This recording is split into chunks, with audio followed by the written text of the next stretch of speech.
Welcome to Rylyza'S Nightmares. While you sleep, the veil between your world and that of nightmares is sometimes extremely sensitive. It's worse if you have a lot of imagination. Because of this instability, it sometimes happens that entities manage to cross this veil. The Veil Pact, a secret society, works in the shadows to identify these entities. Greetings. For newcomers, my name is Jenkins, veteran of the Veil Pact. Today, I will introduce our organization to you. For this, I am assisted by Sophia, a new recruit, as well as AZYLYR, Northern Administrator of the Veil Pact. Hi. Welcome. The Veil Pact.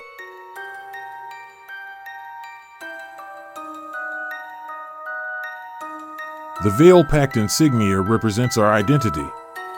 The V evoking the veil is surrounded by a circle, illustrating its protection. Lightning bolts are the symbol of our armament, which is composed mainly of electrical equipment. The 6 lightning bolts constitute the 6 military powers participating in the Veil Pact. The United States, Russia, China, South Korea, Japan, and India. The primary mission of the Veil Pact is to study and monitor the veil. To accomplish this goal, the organization has several underground structures around the world. Most of them are accessible from abandoned-looking building so as not to attract attention. It sometimes happens that strangers or budding explorers enter one of our shelters. In this case, AZYLYR invites them to drink coffee. The front door being perfectly locked, there is no risk of intrusion. However, if it was Sophia, I would definitely invite her to come clean the entire structure. Each installation, called AC for Action Center, is made up of an analysis laboratory, an armament center, a hangar, several rooms, a sanitary area, an infirmary, as well as a catering service. An action center generally accommodates a team composed of 3 tactical operators, 1 signals operator, and 1 guard operator. With an international status, the Veil Pact is divided into 4 major sectors: the North, the West, the East, and the South. The organization currently has 842 agents, which explains the small teams. However, we do not lack equipment. When traditional methods for making an entity disappear don't work, Veil Pact agents use special weaponry. Fire or explosive weapons remove most threats for a short time, but does not dispel the reappearance. Only an electrical arsenal makes it possible to deal with the entities, without them returning later. The most commonly used weapon is the CVR-8, a directed energy weapon. This electric rifle generates a beam with a voltage of 20 kilovolts with an intensity of 60 milliamps over an effective distance of 15 meters. The beam can be held for a short time, but exceeded 3 seconds, it is highly recommended to let the weapon rest to avoid overheating, which could damage the rifle. When the CVR-8's battery is at 100%, this weapon offers 35 charges. When this rifle runs out of power, it needs to be recharged for 30 minutes to get the battery back to full capacity. The CVR-6, the grandfather of the CVR-8, is still used by the Veil Pact. With a much lower voltage, 10 kilovolts, and an intensity of 40 milliamps, this weapon is mainly assigned to new recruits in order to avoid accidents during use. The advantage of this rifle is its battery, which offers 100 charges until the energy is exhausted. However, the CVR-6 cannot maintain an electric beam. The battery of this weapon must be charged for 45 minutes, so that the available energy is at 100%. Even with a CVR-6, Sophia remains a danger to herself and her teammates. It's wrong.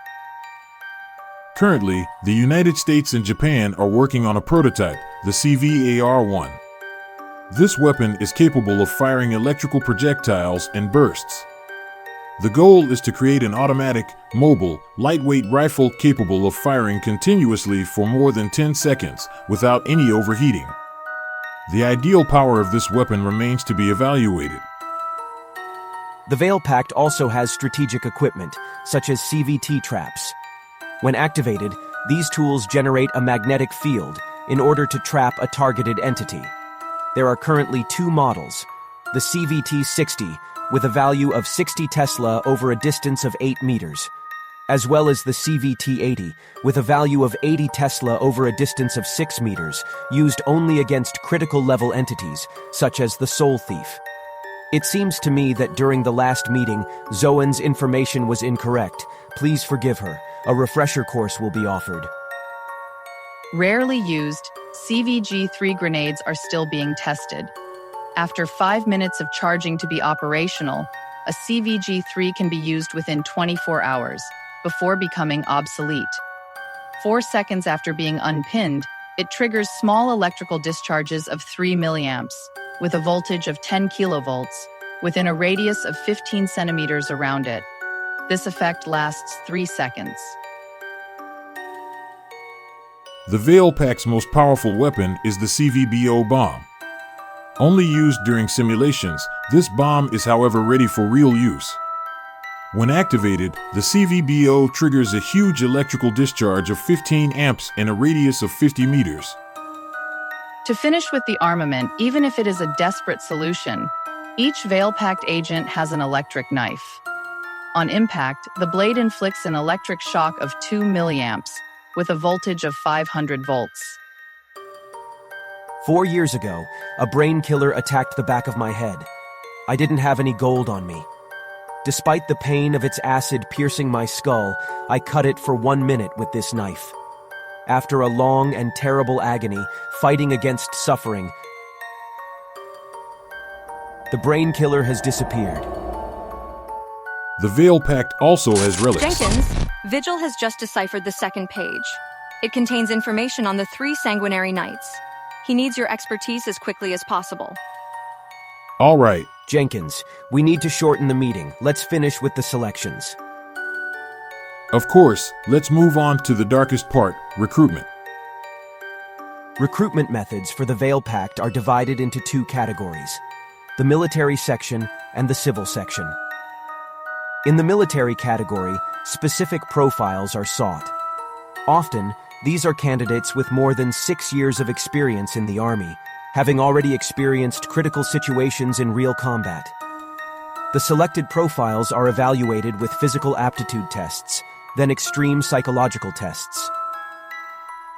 The exams take place with various conditions: in total darkness, in enclosed spaces with confinement, in high-altitude situations, often on the edge of a precipice or hanging from a rope, in places with extreme temperatures, as well as in underground areas. The last test, the Path of the Damned, consists of a 48 hours marathon without sleep or food. The candidate can give up at any time. The Veil Pact is very demanding on the psychological aspects of the candidates. Until the official recruitment of the selected profile, no information on the activities of the organization is revealed. For reasons of security and secrecy at the highest level, a new agent changes identity. For 5 years now, the Veil Pact has modified its regulations in order to recruit a few civilians. Since the existence of the Veil Pact, it often happens that witnesses are present when an entity appears. A long time ago, in order to deal with these situations, innocent people were killed. But since 1789, witnesses have been exiled or interned in places where they will not speak. With the development of the internet, the regulations have become stricter. Civilians are directly interned in psychiatric hospitals or identified in the media as crazy.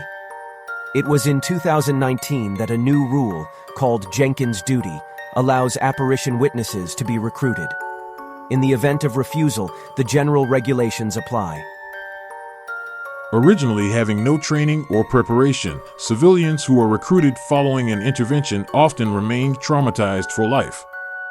This is why it is important to know that behind an extravagant appearance, with a teasing personality, or a cold, uncaring personality, hides a frightened, shocked person whose life has been radically shattered forever. There are still many questions about the Veil Pact, but we are running out of time. Jenkins will organize the next meeting. See you next time. What Jenkins said. No, nothing. See you soon. I hope this meeting was useful in order to better understand the Veil Pact. Its usefulness, but also its dark side. Goodbye. Jenkins and his team will return for new discoveries. Thank you for watching and see you next time for a new journey in the Rylyza'S nightmares.